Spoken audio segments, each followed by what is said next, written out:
Assalamualaikum warahmatullahi wabarakatuh. Nama saya Putri Yulistianti dari jurusan Manajemen Hybrid. Di sini saya akan menjelaskan terkait jawaban saya untuk tugas mata kuliah kewirausahaan, di mana tugasnya yaitu sebutkan satu pengusaha sukses dan penyebab kesuksesannya, dan sebutkan satu pengusaha yang gagal dan penyebab kegagalannya. Dan untuk pengusaha sukses sendiri, saya sudah memilih Bapak Nadiem Makarim sebagai pengusaha perusahaan Gojek, dan pengusaha gagal atau bisa disebut bangkrut yaitu Mr. George Eastman dengan perusahaan Kodak. Dan profil perusahaan Gojek sendiri, Gojek merupakan sebuah perusahaan teknologi asal Indonesia yang melayani angkutan melalui jasa ojek. Perusahaan ini didirikan pada tahun 2009 di Jakarta oleh Bapak Nadiem Makarim. Dan profil pengusaha sendiri, Bapak Nadiem Makarim sendiri yaitu warga negara Indonesia, lulusan Master of Business Administration dari Harvard Business School. Dan Bapak Nadiem Makarim ini sangat melihat potensi yang ada pada peristiwa di mana tukang ojek hanya menghabiskan waktu di pangkalan, maka mencetuslah ide untuk membuat wadah untuk pembuatan aplikasi ojek online, di mana jasa ojek bisa dibutuhkan saat kapanpun dengan tarif yang transparan dilihat dari jarak yang ada dalam aplikasi Gojek. Dan pencapaian Gojek sendiri yaitu Gojek telah tersedia di 50 kota di Indonesia. Aplikasi Gojek sendiri sudah diunduh sebanyak hampir 10 juta kali dan telah menerima kerjasama serta pendanaan dari investor-investor perusahaan besar seperti Google dan Astra. Dan penyebab kesuksesan Gojek sendiri, perusahaan Gojek sendiri yaitu perusahaan yang solutif, di mana Gojek memberikan solusi yang lebih mudah untuk mendapatkan ojek saat penggunanya berada dimanapun dengan cara yang lebih mudah. Dan inovatif, di mana pada saat Gojek tumbuh sebenarnya sudah ada banyak tukang ojek pangkalan. Namun ojek pangkalan ini hanya bisa dipesan secara offline dan harus datang ke pangkalan. Sedangkan untuk Gojek bisa dipesan melalui smartphone, penggunanya tinggal menunggu saja dan si driver akan menjemput ke titik pemesanan. Untuk pembagian laba yang menarik juga menjadi salah satu daya tarik masyarakat terhadap perusahaan ini, di mana Gojek menerapkan sistem bagi hasil 80/20%. Terbilang lebih murah dibandingkan tarif ojek pangkalan dan lebih mudah digunakan. Gojek ini bisa memesan ojek dari manapun. Selain itu, sistem pembayarannya juga sangat mudah sekali dan para pengguna bisa bayar tunai ataupun bayar pakai saldo GoPay. Dan sering ada juga banyak diskon serta potongan-potongan terhadap aplikasi Gojek. Dan juga memberikan kepercayaan tinggi, di mana baik kepercayaan dalam sistem transaksi ataupun untuk perjalanannya sendiri. Dan si driver Gojek itu sendiri sudah dilengkapi dengan data diri dan keterangan-keterangan yang dapat dipercaya. Perusahaan Gojek sendiri itu terus melakukan pengembangan sebagai sebuah perusahaan yang startup. Gojek terus melakukan inovasi terbaru, mulai dari ojek, GoFood, GoCar, dan beragam jenis lainnya yang terus-terusan dikembangkan sesuai dengan tren market dan kebutuhan masyarakat guna membantu mendapatkan apa yang kita butuhkan, masyarakat butuhkan. Aplikasi Gojek juga hadir di saat yang tepat. Gojek bisa sukses seperti sekarang ini karena mereka hadir pada saat yang tepat. Tahun 2010, di mana awal mula perkembangan teknologi Indonesia yang cukup melesat dan tinggi.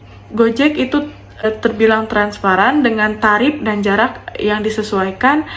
Itu bisa dilihat di aplikasi Gojek itu sendiri. Jadi konsumen bisa menyiapkan sesuai dengan yang dilihat dari aplikasi. Di samping beberapa kesuksesan Gojek juga tidak lepas dari kontroversi, di mana adanya kecemburuan di antara tukang ojek pangkalan dan legalitas ojek daring yang sempat dilarang. Ketentuan pemerintah itu kendaraan beroda 2 itu tidak termasuk transportasi umum, tetapi banyaknya petisi menjadikan legalitas ojek daring itu dilegalkan dan menjadi salah satu sarana transportasi umum masyarakat di Indonesia.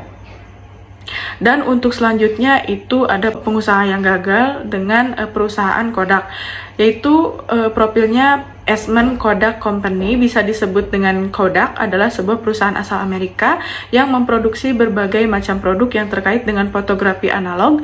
Perusahaan ini berkantor pusat di New York dan didaftarkan sebagai sebuah badan hukum di New Jersey. Profil pengusaha sendiri yaitu Mr. George Eastman, yaitu pendiri dari Eastman Kodak, yang menemukan film gulung serta bermanfaat menyebarluaskan fotografi dengan penemuan-penemuan film. Dan sejak didirikan oleh George Eastman, yakni menjual kamera dengan harga murah dan meraup laba dari menjual film, merajai pasar Amerika pada tahun 1888. Yaitu kenapa penyebab kegagalan atau kebangkrutan perusahaan Kodak.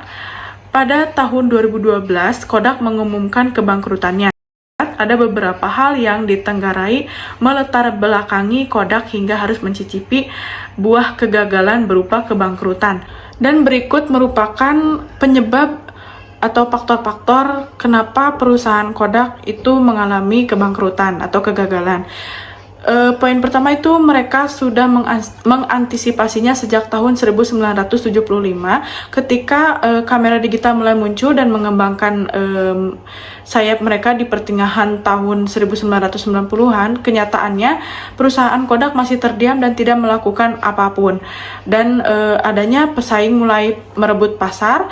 Kodak memiliki pesaing dari wilayah Asia seperti Canon, Sony, dan Nikon yang memiliki keuntungan bisa memproduksi produk mereka dengan biaya yang lebih rendah, yang membuat mereka bisa menekan harga jual ke konsumen. Hal itu tentu saja berpengaruh terhadap penjualan Kodak, yang membuat mereka kehilangan pasar dengan cepat karena konsumen suka atau lebih menyukai produk dari Asia. Selain karena dikenal berkualitas, mereka juga bisa mendapatkan produk dengan harga yang lebih murah daripada produk Kodak. Perusahaan yang lambat berinovasi mengusung nama besar Kodak, produk kamera digital yang mereka pasarkan tidak diikuti dengan inovasi secara berkala, padahal teknologi sangat cepat mengalami perubahan. Hal ini membuat konsumen cepat berpaling dan produk mereka yang dirasa tidak up to date dengan keinginan pasar itu ditinggalkan. Dan terakhir itu ketimpangan dalam manajemen. Pemegang saham Kodak dikabarkan menginginkan manajer mereka untuk terus menciptakan profit, padahal untuk melakukan inovasi, suatu perusahaan juga membutuhkan biaya untuk membangkitkan produk baru atau mengembangkan produk baru dan memperbaharui teknologi pada produk yang dipasarkan secara berkala. Nah, itu dia beberapa alasan-alasan perusahaan bisa maju dan perusahaan bisa gagal, di mana perusahaan itu sendiri juga sebelumnya telah merajai pasar, tetapi karena tidak berkembangnya atau tidak inovatifnya perusahaan tersebut kalah saing dan lambat berinovasi, menjadikannya perusahaan mengalami kebangkrutan atau kegagalan. Nah, sekian penjelasan jawaban kali ini. Semoga bisa menjadi referensi dan bisa menjadi gambaran untuk kita selaku generasi muda untuk mencoba menjadi seorang pengusaha. Amin. Assalamualaikum warahmatullahi wabarakatuh.